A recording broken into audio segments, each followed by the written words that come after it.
نحمدہ ونصلی ونسلم علی رسولہ الکریم۔ ناظرین و سامعین السلام علیکم ورحمۃ اللہ وبرکاتہ۔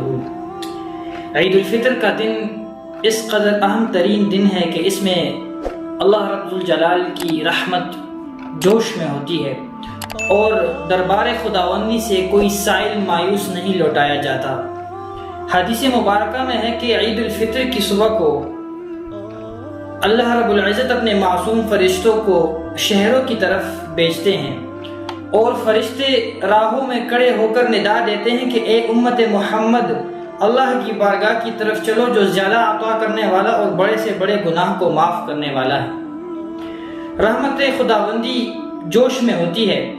اللہ رب الجلال خود اپنے بندوں سے مخاطب ہو کر ارشاد فرماتا ہے کہ جو میرے بندے اس اجتماع میں ہیں، یعنی نماز عید کے اجتماع میں عیدگاہ میں جتنے لوگ ہیں، اگر ان میں سے کوئی اپنے آخرت کے بارے میں سوال کرے تو پورا ہوگا، اگر ان میں سے کوئی اپنے دنیاوی کسی مقصد کے لیے سوال کرے تو اس میں بلائی کی نظر ہوگی اس کی طرف، یعنی جو اس کے لیے جس میں بلا ہوگا اللہ رب الجلال وہی اس کے لیے کر دے گا۔ اس کا وہ کام جو اس کے لیے سب سے بہتر ہوگا وہی اس کا ہو جائے گا۔ پھر رب ذوالجلال فرماتا ہے کہ مجھے اپنے عزت و جلال کی قسم، اگر تم میرا لحاظ رکھو گے تو میں تمہاری خطاؤں پر پردہ ڈال دوں گا اور تمہیں حد سے بڑھنے والوں کے ساتھ رسوا نہ کروں گا اور تم مغفرت یافتہ گروہ کی طرف لوٹ جاؤ۔ تم نے مجھے راضی کر دیا اور پس میں تم سے راضی ہو گیا۔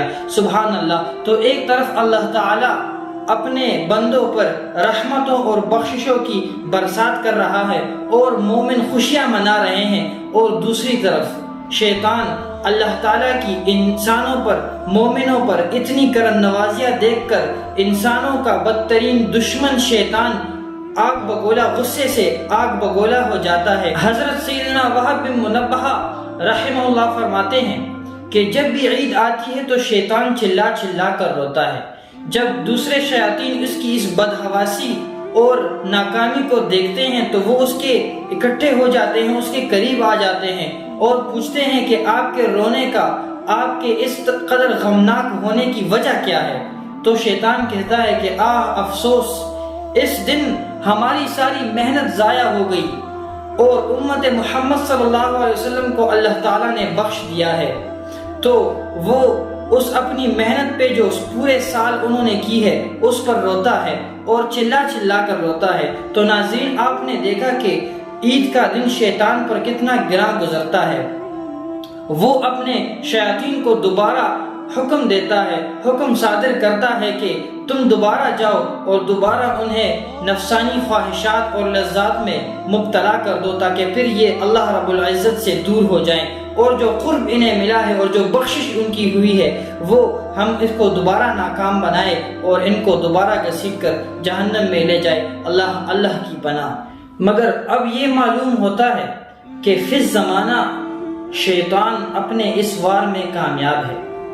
جب بھی عید آتی ہے تو ہونا تو یہ چاہیے کہ رب کائنات کا زیادہ سے زیادہ شکر ادا کیا جائے، ہونا تو یہ چاہیے کہ عبادات و حسنات کا کثرت کر کے رب کائنات کا شکر ادا کیا جائے۔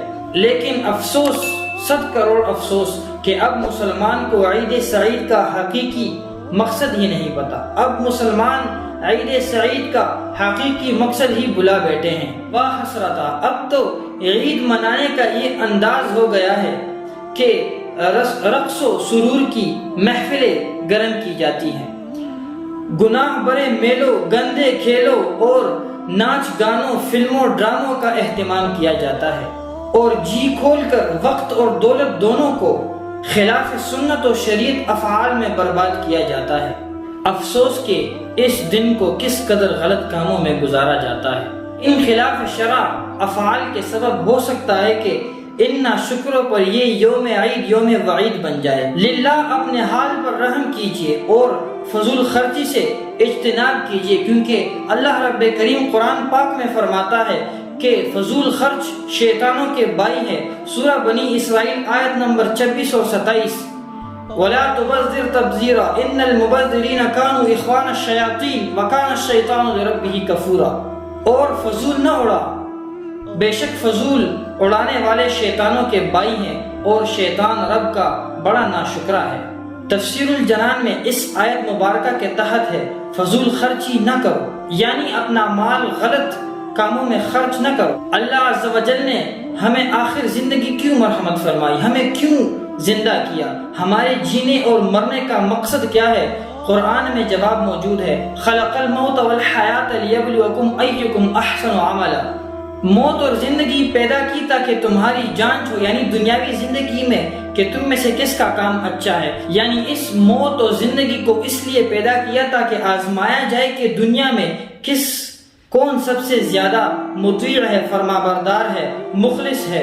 تو ناظرین، شیطان کے وار سے بچنے کے لیے اور شیطان کو اسی طرح ذلیل اور ناکام رکھنے کے لیے ہمیں وہی معاملات کرنے ہوں گے جو ہم رمضان میں کرتے تھے۔ ہمیں ان معاملات کو جاری رکھنا ہوگا۔